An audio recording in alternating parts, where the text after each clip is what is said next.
गांव के बाजार में बालू हलवाई के पकोड़े और समोसे की दुकान थी।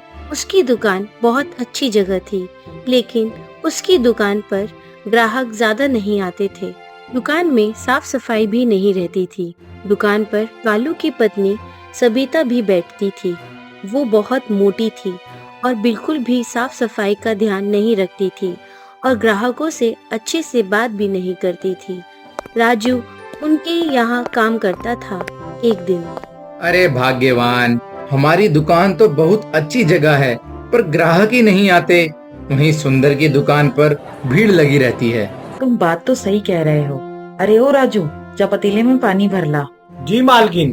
कुछ दिनों बाद एक साधु बाबा उनकी दुकान पर आते हैं। भाई, कुछ खाने को मिलेगा? कई दिनों से भूखा हूँ। पैसे हैं तुम्हारे पास कि ऐसे ही चले आए? पैसे तो नहीं है।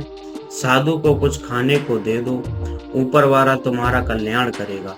अरे चले जाओ यहाँ से, न जाने कहाँ कहाँ से आ जाते हैं। अरे गुस्सा क्यों कर रही हो? क्या हो गया? देखो ना, ये बाबा के पास पैसे नहीं है और खाने को मांग रहा है। एक तो अपना वैसे ही नहीं चल रहा है और इनको मुफ्त में खाने को चाहिए। अरे बाबा, इतना गुस्सा नहीं होते। कोई बात नहीं, रुको तुम। अरे राजू, बाबा को कुछ खाने को दे दो। राजू साधु बाबा को खाने के लिए देता है। खाने के बाद साधु बाबा को अच्छा महसूस हुआ। भाई, आपका बहुत बहुत धन्यवाद। आपने एक भूखे को खाना खिलाया। एक बात बताओ, तुम्हारे यहाँ कोई ग्राहक क्यों नहीं है? बाबा, पता नहीं, सब तो ठीक है, पर ग्राहक नहीं आते हमारे यहाँ। साधु ने कालू की दुकान को ध्यान से देखा और कुछ सोचने के बाद अपने झोले से एक जादुई छड़ी निकाली और उसके जमीन की तरफ करके कुछ मंत्र पढ़ा और वहाँ एक कढ़ाई आ गई। कालू, सबिता और राजू ये देखकर चौंक गए। कालू, ये जादुई कढ़ाई है। इसमें तुम जो भी बनाओगे वो स्वादिष्ट बनेगा और इसकी वजह से तुम्हारे यहाँ ग्राहक भी आएंगे। बाबा, आपका बहुत बहुत धन्यवाद। इसके साथ कुछ भी उपाय करना पड़े तुम दोनों को, तभी ये काम करेगा। क्या उपाय है बाबा? पहले तो तुम दोनों साफ और सुंदर कपड़े पहनो और इस राजू को भी दे दो, और यहाँ जो भी चीज है उसकी साफ सफाई करो, जैसे बेंच, कुर्सी, बर्तन। और हाँ, सबसे महत्वपूर्ण बात सविता के लिए। क्या बाबा?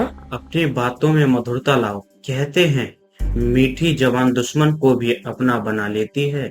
ये बहुत जरूरी है, क्योंकि हर एक ग्राहक भगवान का रूप होता है। और ये लो आपके खाने का पैसा।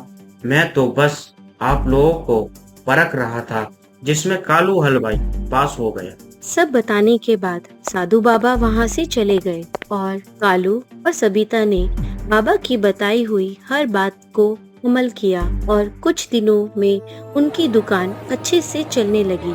अब सब कालू से पूछते हैं, क्या बात है? कोई जादू हो गया है क्या तुम्हारी दुकान जो इतनी अच्छी चलने लगी?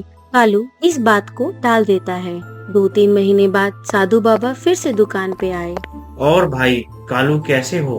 अरे बाबा, आपके आशीर्वाद और मार्गदर्शन से सब कुछ अच्छा हो गया। आपकी जादुई कढ़ाई से सब कुछ बहुत स्वादिष्ट बनता है और ग्राहक भी आते हैं। आपकी बातों पे अमल करके बहुत अच्छा लग रहा है बाबा। अब सारे लोग मुझे सबिता भाभी जी कहकर बुलाने लगे हैं, जो पहले मुझे मोटी बोलते थे। बहुत अच्छी बात है ये तो। ऐसे ही करिए और आगे बढ़ते रहिए। साधु मन ही मन सोचता है, कढ़ाई तो साधारण थी, पर कालू और सबिता ने जो सफाई का ध्यान रखा और सबिता ने जो अपने विचार बदले, जिसकी वजह से ग्राहक यहाँ आ रहे हैं। तो दोस्तों, अगर आपको हमारी वीडियो पसंद आई है तो इसे लाइक करें और ऐसे ही और वीडियोस देखने के लिए हमारे चैनल को सब्सक्राइब करना ना भूलें।